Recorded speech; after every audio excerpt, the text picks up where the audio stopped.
去年2020年3月，一套离悉尼市中心20公里的房子被一位买家以188万买下了。短短1年之后，这位买家以276万卖出。由于买家并没有为这套房子进行任何装修，所以他是整整净赚了88万，将近100万哦。还记得以前有一个电视节目 Who Wants to Be Millionaire？ 当时感觉要赚100万是遥不可及的，可是这哥们儿用1个交易就完成了。Hello， 大家好，欢迎来到我的频道。今天我们要来讨论的话题是房价。为什么房价一直以来都居高不下？当然它有涨也有跌，但是总体来说它都是狂涨的。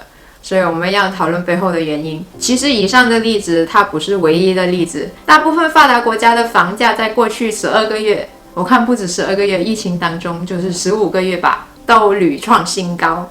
如果你已经拥有多套房产的话，那恭喜你，你已经是人生赢家了。那可能这集的内容你可以直接跳过了。当前的房价水涨船高，但是呢，我知道很多年轻人也为买房产这件事都非常头痛。当然，有些年轻人是可以靠他们的父母解决头期的问题，但是不是每个年轻人都有这样的家庭条件。其实呢，这样的问题不是现在才发生的，50年前都已经发生了。你们可以看一下1963年的新闻，新闻里说年轻人也同样面对着买房的难题。可是50年已经过去了，房价还是高起不下。那么房价是不是永远只涨不跌呢？这个答案每个国家都不一样。这期我们就是要来聊聊什么原因促使房价增长。然后这集呢，我们请来的某呢，因为他是数据控，然后他也整天都做一些 research 还有研究在这方面。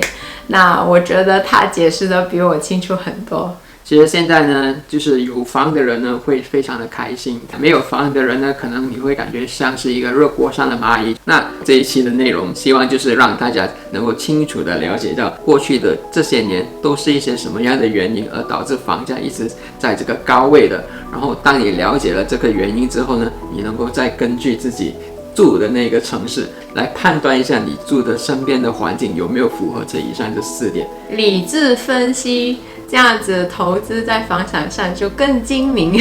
对，而且呢，大家当你看了这一期内容，然后了解了这些原因之后呢，也不需要就是随便被网上的一些什么房产课程去忽悠你，里面的内容就会跟这些是大致相同的。那么首先呢，我们就来说这个房子。那房子它其实它的作用是什么？就是拿来住，对吧？那第一个点呢，就是房价是与人口的增长息息相关的。怎么样会造成房价的增长呢？就是首先就是人口的增长快过这个房子的供应，也就是说产生了一个供需的关系不平衡。那一般来说，供需平衡的时候，就是比方说这个城市里面呢是有1万套房子，那平均来说啦，1万套里面就是每一套是可以住3个人的。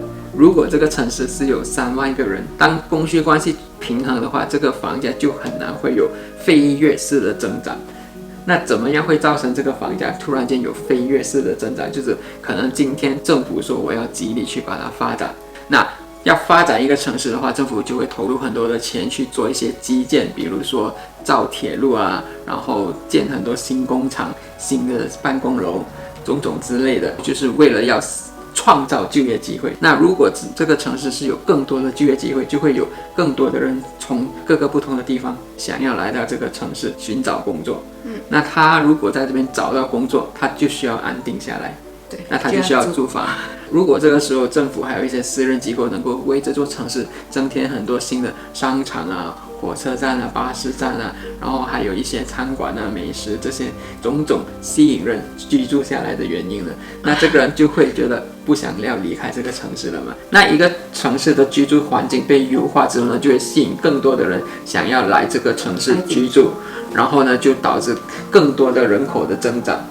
形成了一个非常好的良性循环。那大家看一看以下这个图表呢，是美国在1980年到2020年的房产均价。在过去的40年呢，美国的房产均价是平均上涨了4.75倍，而大城市纽约呢，它的平均均价就涨了7.58倍。一般来说都是大城市呢，它的整个房价呢都是比较稳定的，一直往上涨的，因为他们都能够多年来不断的吸引新的人口来到他们的城市，就是居住，然后安定下来。但是呢，大家必须要非常的清楚了解，这个人口增长是基于一个什么样的原因而促使的，就是大家要尽量的避免去做一些投机式的这个投资或者是买卖。我拿一个在我们澳大利亚一个城市叫做卡拉塔，那这个卡拉塔呢，他们的矿物质资源非常的丰富，然后在过去的70-80年代呢，全球对这个铁矿的需求就激增，所以呢就促使突然之间有很多的采矿公司就在那边发展，然后呢就需要很多的员工在那边工作。那这个卡拉塔小镇呢，就一下子它的人口就有了一个剧增。但是呢，就是澳洲的政府没有想要着力去发展这个卡拉塔小镇，而在2013年的时候呢，就是基本上整个铁矿行业就是夕阳西下，然后呢，很多的采矿公司呢就在这个时候呢大举的裁员，然后很多的人呢因为在卡拉塔没了工作、丢了工作，就只好离开卡拉塔这个小镇了。而卡拉塔这个小镇的房价呢，就从它的高峰的时候，就是一套房均价是大概75万，然后在短短的2-3年之内呢，就狂跌了60%，然后跌到了将近平均30万一套房子。所以也是看政府。对，所以大家就是必须得非常的去了解清楚你想买的房子的城市，如果是有人口增长的可能性，是一个什么样的原因去推动的，是不是一个可以长久性的，还是只是一个风口性的。那么如果你的这个城市是没有了人口增长这个红利的话呢，就比较难看到这个房价会有一个飞跃性的增长。但是大家就不要以为这个城市的房价是完蛋的，因为还有第二个原因，就是通货膨胀。那通货膨胀呢，简单的来说呢，就是说你的钱在10年后、20年后就不那么的值钱了。那相信大家对通货膨胀也有所了解，但是某人，你能不能更加详细，就把通货膨胀说得更加具体一点，就更详细一些？OK， 就你不要生气啊。OK， 就是比方说你现在对，就比方说你现在的三围是34、26、35，10年之后呢，你的三围是48、42、44。OK， 就是数字看起来更大了，但是你的价值更少了。你能 get 到吗？意思是说6毛钱可以吃一碗面，现在6毛钱吃不到一碗面。对，那这一个价格的提升呢，其实是因为粉涨价了，猪肉涨价了，人工涨价了，租金涨价了，那这个房子的建造成本肯定也是上涨的，对吧？就是你买块砖头也比20年前贵。那房子就是从2个部分构成的，第一个就是土地，第二就是建房的价格嘛。那哪怕土地不涨价，那建房的成本随着这20年来肯定也涨价了。其实通胀呢是一个政府的手段，去制造一个假象，这个国家很繁荣，只是因为有更多的钱在这个社会上流动而已。这只是政府的一个手段。那如果控制得好的话，基本就是没什么大问题的。对啊，但是疫情的时候控制不太好了。现在房价增长罪魁祸首、最大祸首就是近这2年来美国政府印的钞票所导致的。美国也有245年的历史，说美国成立以来，过去245年他们所印的货币50%是过去15个月疫情的时候印的。而且重点是他们还不需要印出来，只需要动几根手指就可以把货币产生了。而房产呢，也因为在多年来呢，它的增长速度都比这个通货膨胀还要快，所以呢，很多人呢就把房产视为一个抗通胀的一个工具，而因为有更多人的买卖，而把这个房子的价格抬得更高了。所以 fixed deposit doesn't work， OK？就我爸那年代可以，但我不是教说大家不要放定期存卡，要有存钱习惯。以前我们爸妈都会教我们要存钱进银行。其实，在今天这个时代，因为现在大概通胀率是5%到6%，那如果一般现在银行的定期存款利息可能只有1%，也就是说，如果你把钱存进银行，你每一年是亏5%的。那也不是说你完全不存钱。就是你一定要手上有一定的现金流去应对生活上可能发生的一些意外，但是就不是说把钱存进银行视为一种投资的方法。那而且呢，这个通胀呢是政府必然会实施的一个手段，它是可以令很多的人在无意间呢都把钱亏给了政府，而使得大部分人变得越来越穷，然后少数的人会越来越富有，掌握金钱。对，所以大家必须得非常了解这个通胀的问题。以后我也会做一个更详细的内容，去详细的研究一下这整个通货膨胀的问题。那第三个影响房价的走向呢，就是关于政府的政策了。对，还是政府。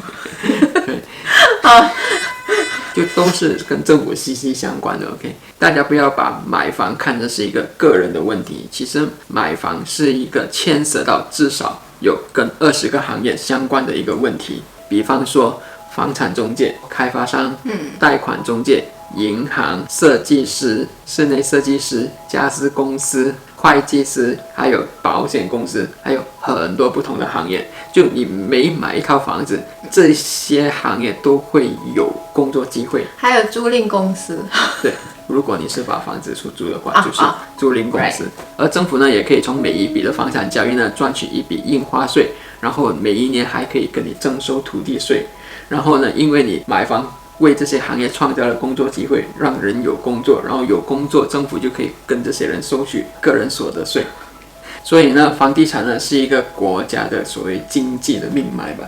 就是如果一个国家它的房价崩塌下来的话，也代表说它的整个国家的经济都不好。政府有很多的工具呢，去左右着整个房地产行业的走势的。就可能市场太过狂热的时候，就会推出一些相应政策去打压这个房价，然后在市场过于冷淡的时候呢，又推出一些政策去辅助这整个房地产行业。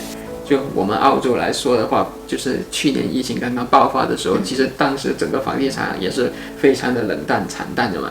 但是呢，澳洲政府为了刺激这个房地产行业，就推出了一些政府补贴，为这个还没有买房的人出一些钱，帮助他们尽快买房。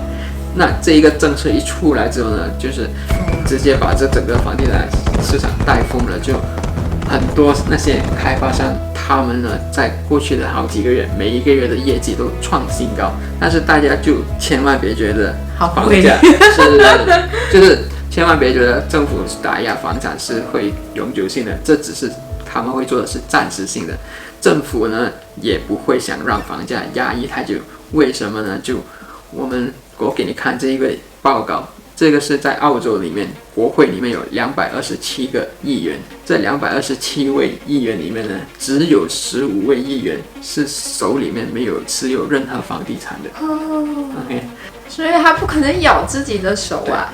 所以不管怎么样，他都是暂时打压，他不可能就是一直打压下去。就如果他不打压，就民众的怨气会不断的提升嘛，就觉得政府为什么会做一些来控制一下这个房价？他总得要做一些东西，但是他的打压不会是太长期的，是有限的。而且适当的打压可以防止好像发生像日本那种那样事情，对啊。但他们总体来说是不会出一些政策自己设自己的脚的，因为他们都有太多的利益牵涉在里面了。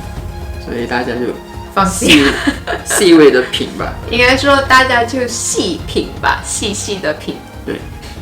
那还有呢，第4个点就是关于房价为什么可以常年居高的话，那这就会跟我们人性有相关的。我们人性是什么？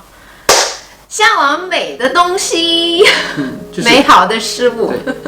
就是在有条件的选择下呢，我们人都会比较向往追求更美好的东西，对吧？那房子就是一样，大家如果有的选，当然是希望自己的居住环境更好。在一些比较好的国家里的一些好的城市的好的区域呢，他们的房价呢，都多年来是有一个护身符的，就怎么样也弄不垮的。就为什么呢？因为那个小区是特别的居住环境美好啊，可能里面有很多的名人住在里面，皇贵族对，房子也建得很优美，都是名设计师去建造的，然后能够看到无敌的山景或者是海景、城市景，这些房源是非常的有限的，好的东西都是非常的有限的，对吧？那好像爱马仕包包，对，就就是如果大家手里是拿着优质的房产，还有优质的区域的话，就不用太担心它就会跌价，跌至一根葱的价钱。那最近话题很热的元宇宙呢，大家都要去虚拟世界，那这里房产就没价值了，会吗？就这边呢，我只会说大家记住第4点吧。我个人感觉，因为人类还是向往美好的事物，但是整个话题呢，应该是还可以聊得蛮深入的。那我们应该需要再做多一期内容来好好的聊这整个元宇宙呢会对整个房地产行业未来的走向。那大家认为元宇宙能对房价有什么影响呢？欢迎大家留言来讨论吧。希望这一期的内容能对大家有所帮助。那我们下一期再见，拜拜。